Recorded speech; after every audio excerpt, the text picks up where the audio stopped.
Closing live stream. Market is in absolute rally mode after the FOMC minutes. Some stocks are trading down, so it's not 100% clear breath. One of the things that's really shocking to me is that you actually have AMC up by 5.25%, but you have APE, which was an $8 stock. I sold it for $8. I said this stock is going to get liquidated to hell. Stay away from it. It's a bad investment.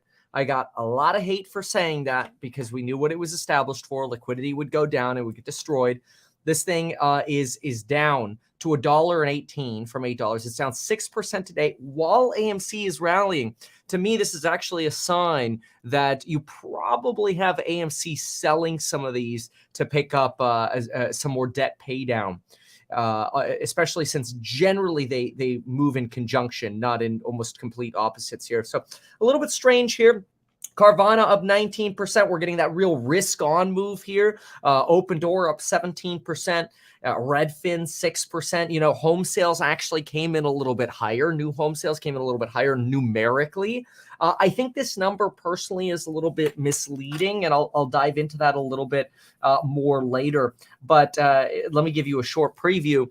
Builders are liquidating homes, so they're dumping prices to get rid of homes. So that leads to higher sales volumes, especially for new construction builders who have to sell. That's something that's really important to remember about new construction numbers. But anyway, we'll talk about that a little bit more in detail later. One thing to pay attention to as well is the crypto market.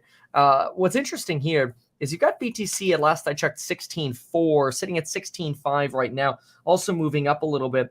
But you've got debt over at Coinbase trading for like 50 cents on the dollar. Still some severe 53.3 cents. Still some severe pain, especially since in January selling for 92 cents. Obviously, yields have gone up, but every time you've gotten turmoil like Terra Luna and the FTX disaster, Coinbase's debt has traded down.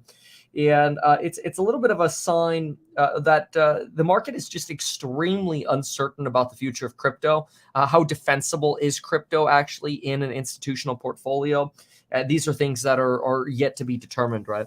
But absolutely, some of the things that we want to pay attention to.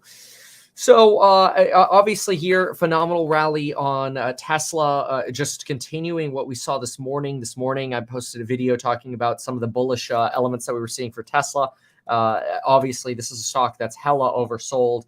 I mean, look at the weekly chart here, okay? Like, you're not missing anything. If you've been sitting out of Tesla and you're sad that you don't have Tesla right now because it's up 7.8%, don't be. Like, you didn't miss anything. That's what you missed if you weren't in Tesla stock. This pain right here, right? Pretty ugly channel. It would actually be very interesting. Let's see if we can draw some a couple trend lines here. I don't know how great, how exact this is going to be because we've had this trend going for a while here. But what's fascinating is if we continue this on, it'll give us a little bit of a tell of where maybe we have to break. Let's see here.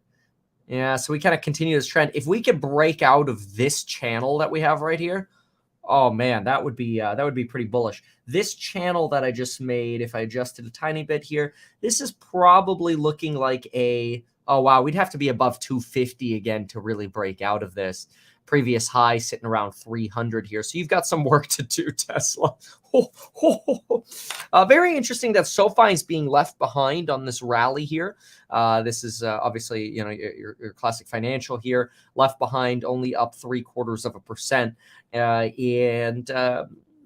You know, we were doing some user trend analysis this morning in the course member live stream. Remember, you get lifetime access to the courses, and anytime I go live in the course member live streams, you get access to those. Generally, it's every day the market's open. It's remarkable. We're looking at the trends. The trends for SoFi were actually very, very positive. You know, especially with some of the new high yields they're offering. So I'm a big fan of them. However, there are concerns over SoFi's potential exposure to crypto. I personally think those are relatively unfounded, but what are you going to do? So, you know, Roku moving up nicely as well. You're always going to generally see these risk assets move together. Pelotons, right? When you see Peloton and Neo and Open Door and Carvana move together, it's certainly a sign of a risk on day, maybe some short covering. Although short positioning hasn't been as large as you'd think. A lot of hedge funds increasingly leaving more funding on the side in cash positions.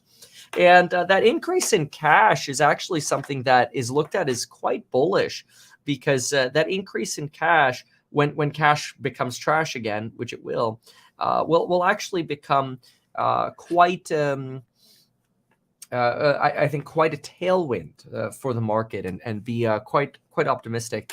So we'll see. So let's see here. Let's go ahead and jump on to earnings. Da, da, da, da, da. All right. So the earnings calendar that we have today is Wednesday. We have pretty much nothing. Oh, okay. All right. Well, we had John Deere this morning, but they did very well, which is great. So, okay, let's hop on over for a brief moment here. See what CNBC has to say. Meantime, Tesla shares are popping as well today. The stock getting an upgrade to a neutral from a sell at Citi. Analysts there highlighting the automaker's strong positioning in the premium EV market and its improved execution as some of the reasons. Meanwhile, closely watch Morgan Stanley analyst Adam Jonas, also out with a new note today. Jonas reiterating his overweight rating on the stock, acknowledging the price is approaching his bear case scenario of $150 a share, but nonetheless, he's sticking with his price target of $330. Phil LeBeau joins us now. These are valuation calls. This notion that Tesla has gotten beaten down so much that maybe at this point we're pricing it a lot. Well, I think you're right, Melissa. Look, these were not, if you read these notes, there was nothing in these notes that made you say, I've got to go out and I've got to buy Tesla right now, because it's off to the races.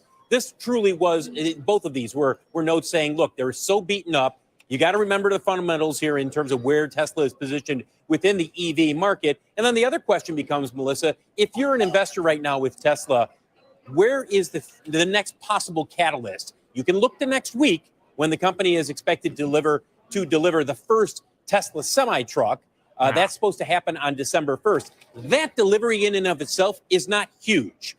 What is significant is whether or not Elon Musk is at the delivery event and if he talks. In a down market like this, Elon Musk talking is oxygen for Tesla investors. That is the kind of thing that they will look to, and that potentially could move the stock higher or at least stabilize it after the brutal year that it's been going through. Yeah, I mean, the problem is he might be too busy over at Twitter looking through the supply closets at T-shirts that were left behind. I generally don't think of Tesla events or Elon talking ever as a catalyst. If anything, I see them as a catalyst of a top. Tesla usually does poorly after earnings. It does poorly after events, Battery Day, Cybertruck event. AI Day 2. The stock does terribly after all these events. So no, what I do not want is another Tesla event. Keep the Tesla events away. We don't need any more events. Just make cars and shut up. That's my take. We'll see if that pattern holds. Phil, thank you. Phil LeBeau. You bet. Now let's check in on the market internals. Mike? Yeah, Melissa, they've improved. They started off about 50-50. Now, overall volume levels, as you might imagine, are relatively light, but there is a more positive split in terms of the advancing versus declining volume here. Not quite 2-to-1, but pretty close to it. Take a look at the financial sector. The XLF ETF is now up at a more than 6-month high. This takes you back to about May 4th. The last time we traded up around this 36 level. So higher yields at the same time that credit is holding together okay. A decent formula for this value group. The volatility index has shown some downside. We're now under 21. It's bottomed this year a couple of times at or just below 20. Very similar angle of decline as we saw from June to August. So we'll see if it culminates in a similar way or not. All right, Mike, thanks. We'll give you 4.5 minutes to get ready for the overtime at the top of the hour. We'll see you then. All right, let's turn now to retail. Shares of Nordstrom in the red after reporting earnings, although pairing earlier losses. The retailer saying higher discounts are cutting into profitability. Meantime, we saw strong retail earnings this week from Best Buy, Burlington. That, by the way, is an example of not having pricing power. 5-year break even sitting at 2.39, rotating down slightly. What's also very interesting, though, right now is oil. This whole Russian price cap talk did nothing here for oil today. This morning it was green, like substantially green on Russian price cap talks, because then we have a supply demand imbalance. Now all of a sudden they're red. It's a little messy, but it is good to see these go down, especially since we're going to probably take. I would expect that the CPI measurement for oil and gas will be an average. I think it's an average of the last 10 days of the month, potentially 7 business days or 6 business days or whatever it is. But this is good to see oil slide down 4%. Not so great seeing natural gas move up. This is going to be the big issue for China, or for Europe, obviously. That could help push them into a little bit of a recession. Not so great. Obviously, the expectation is that Europe's economy is going to suffer a little bit more than us here in the United States. Let's listen into Bloomberg for a moment. What can they do in terms of the balance sheet next year? And at what point do they start to hit on liquidity constraints? Because it's certainly something that we saw over in the UK with challenges of a different nature, but it was certainly informative for the Fed in terms of what types of challenges we could hit next year. So that's a real question mark, how much they can continue to do on the balance sheet. But I think it's, we're fairly confident to say that we're probably not going to get back down to the level of balance sheet that we were before COVID. All right, Merrick, great to catch up with you and great to have you here in person in the studio. Trend. Have a wonderful Thanksgiving. My expectation is their goal will be to go back to a trend. When you look at the Federal Reserve's balance sheet, it's actually quite interesting. I don't think the Fed really ever intends to ever pay it off when you look at the total assets over at the Fed. And that's okay, as long as our economy is growing and we can afford the debt service payments. But you look at this chart, and it's quite scary just how high that debt has gone. You can see how it's slowly starting to trend down there on the right side. But do we actually think we're going to head back down to these levels? 4.4 trillion? Probably not. If we could head back to even 6.5, a couple $1 trillion of quantitative tightening before they flatten out again, probably be pretty decent. I would expect that's probably where they would pause. I don't think they're going to try to vacuum out all of this money here. I don't believe that. Somebody here is asking for my clarification here on my $550 price target for Tesla. That is a 2025 price target. Thanks for asking. Thanks for clarifying. Market open Friday. Heck yeah. Friday is Black Friday. Oh, speaking of which, have I talked about Black Friday already? All right, it's in the links down below. We got 1 minute to go before the closing bell. And let's go ahead and jump over to CNBC. What something else to remember is manufacturing data came in pretty weak this morning. A lot of folks believe that was a pretty big catalyst for us having any green at all today. Before the minutes, those PMIs coming in weak, pretty positive. Let's listen in over here. Somewhat, even at the end in terms of Fed. Whoops. But certainly BJ is a very high quality name in its own right, and we love the stickiness of their membership model. Wow, O'Reilly, quite a performance here today, up 20%, an outperformer versus the markets. Michael, thanks so much for your time and your take on retail. Michael Baker. And here we are. We've got about 30 seconds left to the closing bell. We're holding on to gains here, although we're off the best levels of the day. The NASDAQ higher by about 1%. What we're seeing the most gains, I highlighted them before, the sort of growthier areas of the market, the higher valuation areas of the market. Software strong. ARK Innovation ETF is strong as we close out this final session before Thanksgiving. That does it for us here on the closing bell. I'll see you tonight on Fast Money at 5. Let's send it now into overtime with Mike Santoli. Hey. That bell ringing there on the left is what I'll get to do. The hammer. Welcome to Overtime. I'm Mike Santoli. That's pretty cool. Oh, I'm excited about that. We'll get to do that on December 9th. So mark your calendar for that. That'd be pretty cool. One strategist who is bullish into year end, and he's highlighting the one sector that he's betting has the biggest upside. Now, a Fed downshift drives a market updraft. Hints of a slowing pace of rate hikes in the minutes of the latest Federal Reserve meeting help stocks to a 2-month high while sinking bond yields. Let's bring in Josh Brown of Ritholtz Wealth Management to talk more about it. He's also, of course, a CNBC contributor. So, Josh, I tell you, bear markets aren't easy, even for bears, as they say. We're up 15. Hey, that guy lost weight. And his hair changed. Look, the economy's decelerating. The Fed's still tightening aggressively.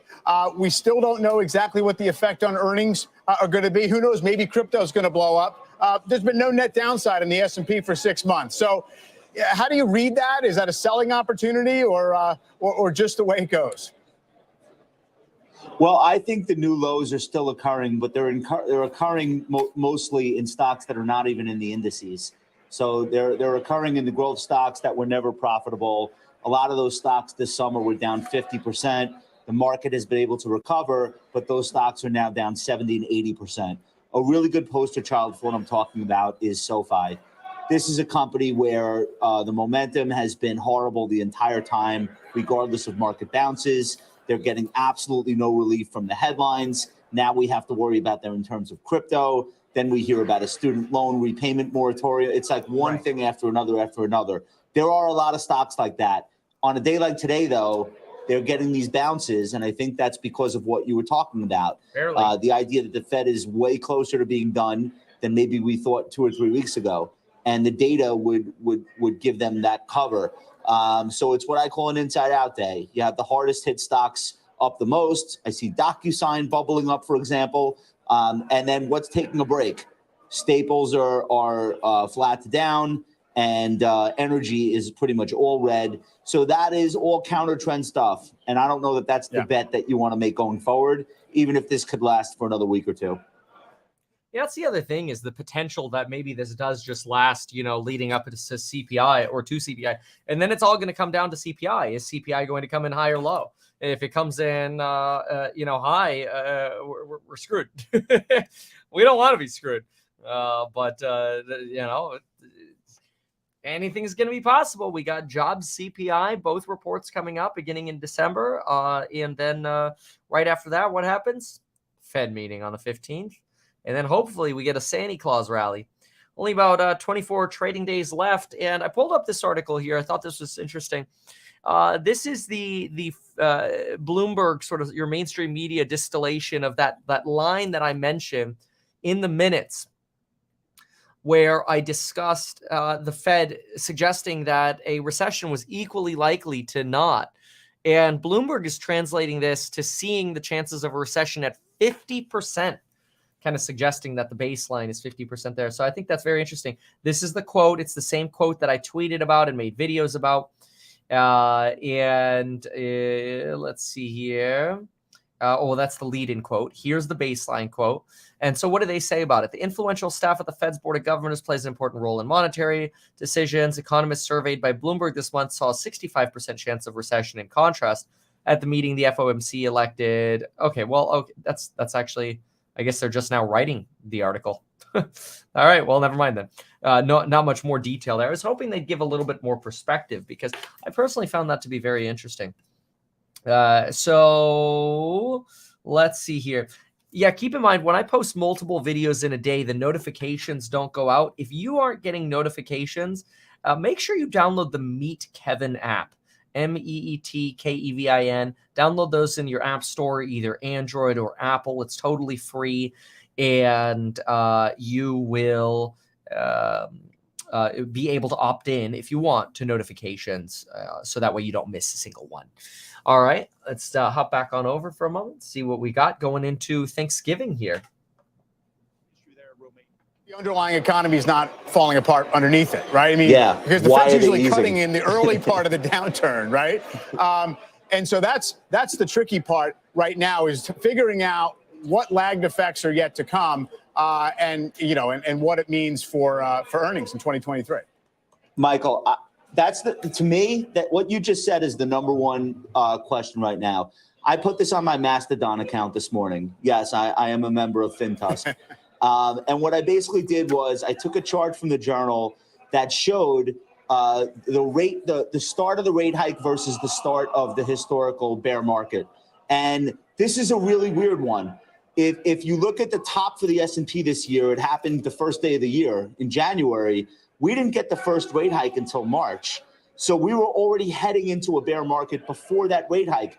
Historically, you have the rate hike cycle and you have like months or even in some cases years before the market tops out and we head into bear market territory. And that's going back to 1980. This is really the first time. So what do you do with that information?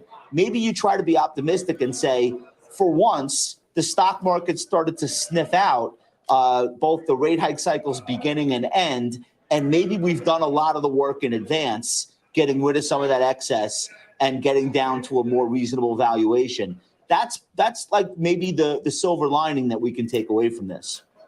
I totally agree. I mean, and by the way, I came to that observation independently because I am not yet a Mastodon member, and we'll see if I end up getting there. But join us. But I have to say, so many of those things apply, right? I mean, the yield curve's deeply inverted. We know that, right? That's typically been a longish lead time indicator of something bad. But usually the market's rallying to highs by the time the yield curve first goes negative and even beyond it, right? So does that mean we have the most over-anticipated recession in history that may or may not show up?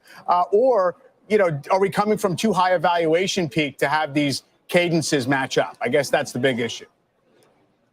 This is the one where everybody knew it was coming. And that might be a reflection of just how excessive everything got in 2021. And you and I probably talk to people that, I talk to people that will say things like, I made way too much money in the market in 2021. I didn't deserve it. Like, I've had those conversations with people. Wow. So I feel like this was the one that we all thought we were due for, the one that should have maybe happened in 2020. And if in fact it does come to pass, with the yield curve being this inverted for this long, it will have been the easiest to predict recession ever. And then, the smart aleck in me says, well, when can I start anticipating the most anticipated recovery in history? And maybe that process gets started as soon as, we get the official word that we're in recession, which takes a while. Yeah, I mean, maybe the I don't know. I actually think that you could see essentially this recovery is talking about starting before. Generally, you have equities lead us out of a recession, but generally also we bottom when we are officially in a recession. So not necessarily wrong here, Brown. But who knows? There's always the potential that this time could be different. Let's listen to Bloomberg for a moment. I think it is. In fact, the funding market seems to think it is. We're going to talk about why bank reserves may appear more plentiful than they are. All that coming up in just a bit. This is never mind. Earlier I was listening to a clip on Bloomberg, and they were talking about how some spending is holding up, but it seems like credit card debt is rising as well, and that maybe it's all just driven by credit card debt. And I kind of have a little bit of a counter argument to that, in the reality that when you look at debt pay down, it's actually pretty dang impressive how much debt is being paid down. We talked about this in a video yesterday. Let's see if I have that chart handy. Because debt pay down is at record levels, which is so weird to think, here it is, that you have household debt repayments at such high levels, while also at the same time seeing credit card spending rise, the top black portion being consumer debt and the bottom portion being mortgage debt. If you just zoom into consumer debt, the black portion, or just focus on that, I should say, that's the section that's actually growing faster. Welcome aboard, Paul. Thanks for being here. That's the part that's growing faster. Very interesting. All right. Very well. So, look, it's the day before Thanksgiving. Tomorrow the market will be closed, so it'll be a little quiet. We'll do some more digesting here of some of the latest earnings, whether that's Dell, Best Buy, John Deere killing it today. Financials lagging like SoFi. We've got housing numbers coming out. And then, of course, you've got other companies doing pretty decently as well. Let's just look at the chart going back. I want to look at the weekly chart here and look at a few just to get a little perspective as we look. This is John Deere. This company's up like literally 4x in a couple years here. So some really, really remarkable rallies here. If you look at Autodesk, you can see about a 35% decline here. But if anything, it's kind of at its long-term trend level. See, if we go in here and it's gonna be a little challenging to draw, I think, the trend. Well, let's see. If we draw it somewhat like this, this is the week chart over here, right? And we just cut out some of the bottoms there. This is, if I were to draw sort of a regression line, linear regression, and I was told bias towards the bottom, this is probably about what it would look like. And we're right there. We're right there at that trend line. You've really just taken out the COVID fat here. Very interesting. Enphase obviously is just absolutely killing it. I mean, it's just beyond belief how well this stock is doing. It's a phenomenal company, smaller company, but the valuation is very, very stretched. I think that makes it a high risk stock for correction, but it's a great company. You can't argue that. I've loved this company for a very long time. Here you've got Affirm, complete destruction. And Google search trends for Affirm picking up, although seasonally they do tend to do that. Here's Robinhood, another complete crush of a stock down at $9.46. Worried about that Sam Bankman-Fried exposure and the potential that he might have to dump. Overstock, looking at Overstock, look at that. Another online retailer here really getting crushed after the sort of pandemic balloon. Then you have Trade Desk on the week chart, kind of range bound here. I'd almost call it. I wouldn't necessarily say, wow, look how many times we bounce off this floor right here. This is really interesting. If I just draw right around here, it's not perfect, but it's nearly perfect. Look how we regularly bounce here. 1, 2, 3. We've got some near bouncing over here. It's actually quite interesting to see. And this bar is sitting at about $40. So from a TA perspective, looking pretty nice at about $40 for Trade Desk. Humping on over to MP Material. Here's another one that has been very, very range bound. You could almost do the same thing that you did with Trade Desk, although not as well. You've got a few different ranges over here, anywhere probably between 26 and about 28 seems to frequently measure a bottom for this one. Let's see here. If we go, let's see if the fibs help us at all with this one. So let's see here. Come on. Let me clear this out. There we go. All right. Get rid of that other box or the other lines there. Yeah, no, that doesn't really help us. If I go back to our not too useful. Some charts just don't fit. You do have this sort of recent downtrend though. Let's look at this though. You have what you have with MP Materials seems to be a commodities-based rally when commodities exploded after the invasion of Ukraine by Russia, right? So it seems like this stock in particular trades a lot with what's going on in the commodity cycle. And I would venture to say, I'm going to try to do it right now. I want to see what the chart would look like if I take MP Material and I overlay the Bloomberg Commodity Index. I wouldn't be surprised if you get a pretty good correlation. Let's see. I'm doing that right now, and then I'll show it to you.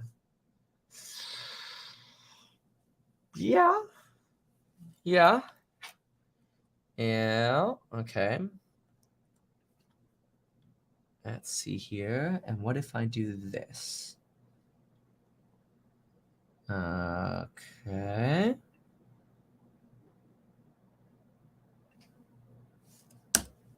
There we go. All right. So I'll pull this up on screen here. So the blue line here is the commodities index. And the white line is MP Materials. Look at this move up in the Bloomberg Commodity Index. You had a counter trend briefly here at the end of 2021, as this thing probably traded more with like the likes of Tesla and EVs.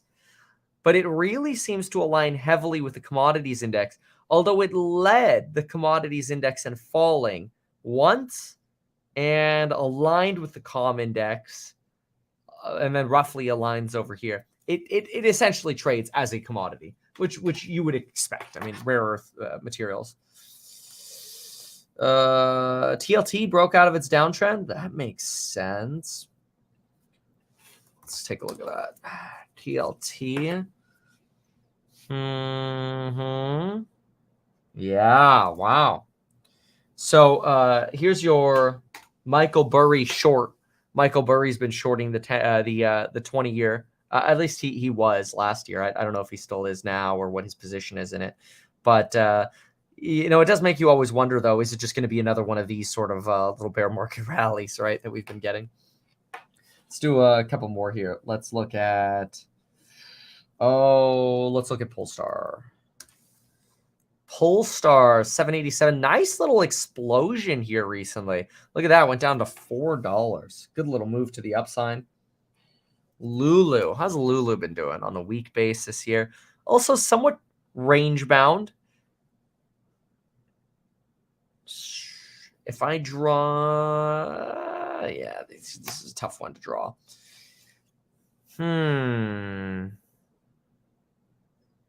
Here's Lulu. Not particularly low at a low, unlike SoFi, of course, which is. And it's interesting how different some of these stocks are. How's Cloudflare doing? Oh, sorry, that's Cloudflare is just net. There we go. Yikes. Ignore these two lines here. They're here. I'll put these kind of where they belong. That's sort of what these were. Is this analyzing of trend here? Golly, that was back in 2021. How remarkable. Anyway, yikes. Cloudflare's been having a rough ride. A lot of the software businesses, really. I mean, you saw Autodesk down 35%. Cloudflare's down more than that. CrowdStrike hasn't done as poorly, although it's also in quite a downtrend. Another cybersecurity related stock. Endpoint management, so on and so forth. How about DocuSign? How's that one? Wow, that's a remarkable drop on DocuSign. It just bled out, complete bleed out. And then here's Facebook. A little bit of a green over the last few days here, tiny bit. All right, well, there you go. Thanks so much for watching. Folks, we'll see you in the next one. Check out the programs and building your wealth link down below. Use that coupon code before Black Friday. Email Kevin@meetkevin.com if you got questions for a bundle coupon. And see you in the next one. Good luck. I work in IT and I can't figure out CrowdStrike's business model. Oh, dude, I signed up for a trial and I almost vomited at how complicated it was. So complicated. Anyway, goodbye.